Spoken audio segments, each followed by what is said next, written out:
អូនខ្លះក៏សួរថាម៉ាស៊ីនខ្ញុំកូនកាត់បូមបានអត់បូមបាន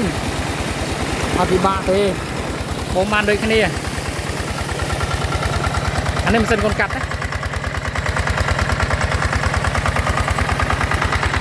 បរិមាណទឹកដែលបានអេមឡើងមកជាហ្មងតាសម័យបងប្អូនចូលក្នុងស្រែទឹកប៉ុណ្ណេះមិនយូរទេដល់ពេញលឿននេះ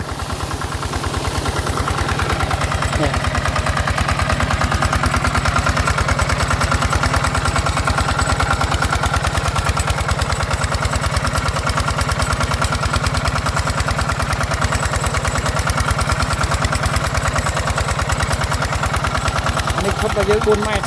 នេះឈុត4ម៉ែត្រអានេះមកឈុតរបស់វាតា65ទេបច្ចេកកត្រង់បន្តកាច់70000ដល់4ម៉ែត្រហ្នឹងឈុតវាទឹកដល់ពូយន្តបងប្អូនចង់បានដល់ម៉ាស៊ីននេះទៅលក់តម្លៃតា2លានជាងទេមកម៉ាស៊ីនទៅប៉ុណ្ណេះសាច់ឈាមប៉ុណ្ណេះអត់មានហៀប្រេងអាលេឡាក់ទេអត់លេរៀបចំឲ្យស្អាតតម្លៃតែ2លាន950000ទេមក2លាន950000បងប្អូនបានរីករាយនេះទៅណាអត់ល្មមហើយអត់ល្មមបានម៉ាស៊ីននេះទៅអាចបូមទឹកបានដាក់ចូលមិនខ្វៃ2លានជាងបងប្អូនណាបានប៉ុណ្ណេះណាអាចហើយរៀបចំឲ្យស្រេច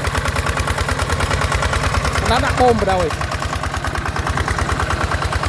សូមអរគុណមានវីដេអូមានតែប៉ុណ្្នឹងទេមានចំណាប់អារម្មណ៍អាចកំងពួកយើងបានទីតាំងជាងហ៊ឿនភូមិតឡំស្រុកមង្គលបុរីខេត្តបន្ទាយមានជ័យណែញ៉ាំជូនបាន25ម៉ែត្រក្រុងណាយើងដាក់ទៅកណាក៏បានដែរណាអរគុណច្រើន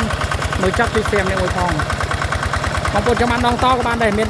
បងប្អូនបូមជ្រៅដាក់ដងតទៅដងតយើងមានលក់ទៀត1ម៉ែត្រ2ម៉ែត្រ3ម៉ែត្រណែដងត